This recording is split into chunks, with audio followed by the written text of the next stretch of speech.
देखिए, भारत के अधिकांश आदिवासी हिंदू, मुसलमान, ईसाई नहीं हैं। हम प्रकृति पूजक हैं, मूर्ति पूजक नहीं हैं। तो प्रकृति पूजा धर्म का ही नाम हम लोगों ने सरना धर्म रखा है। 2011 की जनगणना में एनी अदर कॉलम में सरना धर्म लिखाने वाले आदिवासियों की संख्या करीब 50 लाख थी, जबकि जैन धर्म लिखने वालों की संख्या 44 लाख थी। भारत के संविधान के अनुच्छेद 25 में धार्मिक आज़ादी एक मौलिक अधिकार है। तो हमारी मांग है आदिवासियों को सरना धर्म कोड दिया जाए। इसी के लिए 8 नवंबर रांची के मोराबादी मैदान में लाखों भारत के आदिवासी और विदेश, नेपाल, भूटान, बांग्लादेश से भी लोग आएंगे और हम लोग वहाँ से घोषणा करेंगे कि महामहिम राष्ट्रपति द्रौपदी मुर्मू और माननीय प्रधानमंत्री नरेंद्र मोदी, आप लोग सरना कोड दो और भारत के आदिवासियों का वोट लो। इसके लिए हम लोग का सरना धर्म कोड जन जागरण सभाओं का मीटिंग जगह जगह चल रहा है। आज कोल्हान स्तरीय कार्यकर्ताओं का एक बैठक सीताराम डेरा आदिवासी एसोसिएशन हॉल जमशेदपुर में किया गया। इसके साथ साथ हम लोग भारत के आदिवासी जो करीब 15 करोड़ हैं, उनका अस्तित्व, पहचान, हिस्सेदारी खतरे में है। क्योंकि मणिपुर में जो कुछ हो रहा है वो आदिवासियों के आरक्षण का मामला है। यहाँ भी कुर्मी महतो लोग आदिवासी बनना चाहते हैं, जोर जबरदस्ती कहते हैं कि हम लोग पहले आदिवासी थे, हमको लिस्ट से हटाया गया। तो लिस्ट से हटाया गया, आपके पास प्रमाण है तो आपको हाईकोर्ट, सुप्रीम कोर्ट जाना चाहिए। नाहक रेल रोड चक्का जाम करना, जनहित के खिलाफ में आंदोलन करना और जोर जबरदस्ती आदिवासी बनना। हम लोग जो असली आदिवासी हैं, संताल, मुंडा हो, उरांव, भूमिज, खड़िया, पहाड़िया आदि, ये लोग कुर्मी महतो आज आदिवासी बनेगा, कल कैली बनिया कुमार बनेगा, फिर कुर्मी महतो बिहार में, यूपी में भरे हुए हैं। तो हमारा तो नरसंहार हो जाएगा, हम फांसी के फंदे में लटक जाएंगे। तो मणिपुर वाली हालत बनाने वाली स्थिति नहीं बननी चाहिए। नहीं तो मरता क्या नहीं करता वाली स्थिति में हम भी बाध्य होंगे।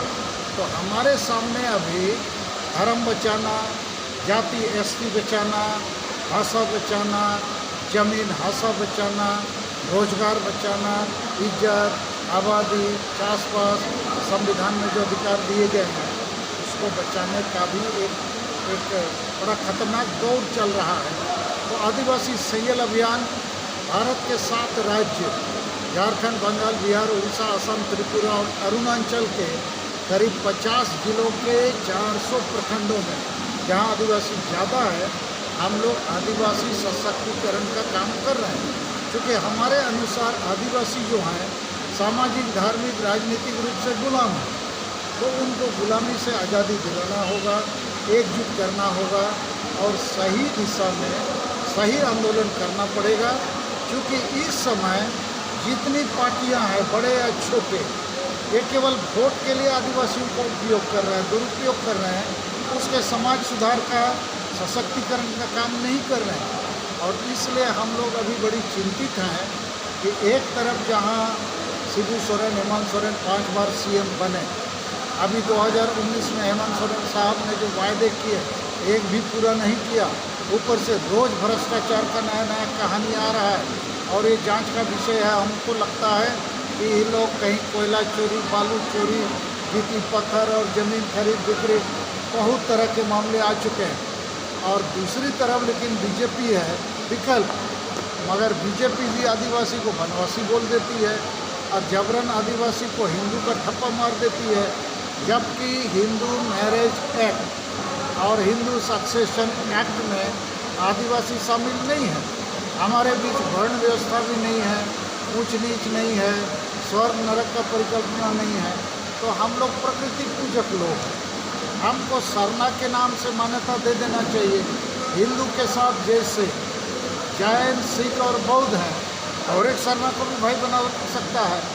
और चूँकि बीजेपी और आरएसएस वाले जबरन आदिवासी को वनवासी, जबरन सरना को हिंदू बोलते हैं, इसके चलते भी हमारे बीच में बहुत आदिवासी ईसाई बन रहे हैं। जैसे सरना को ये मान्यता दे देते हैं, आदिवासी को आदिवासी बोल देते हैं, तो कोई आदिवासी ईसाई नहीं बनेगा, जितना आदिवासी ईसाई बना है सब वापस आ जाएगा। तो हमारा अपील है आप मीडिया के मार्फत कि बीजेपी और आरएसएस को सद्बुद्धि आए, आदिवासी को आदिवासी बोले, वनवासी ना बोले। और जबरन हिंदू क्यों बनना चाहता है? हम तो भारत के लोग हैं, हमारा धर्म संस्कृति यही का है। हम मुसलमान और ईसाई की तरह विदेशी भाषा संस्कृति धर्म से जुड़े लोग नहीं हैं।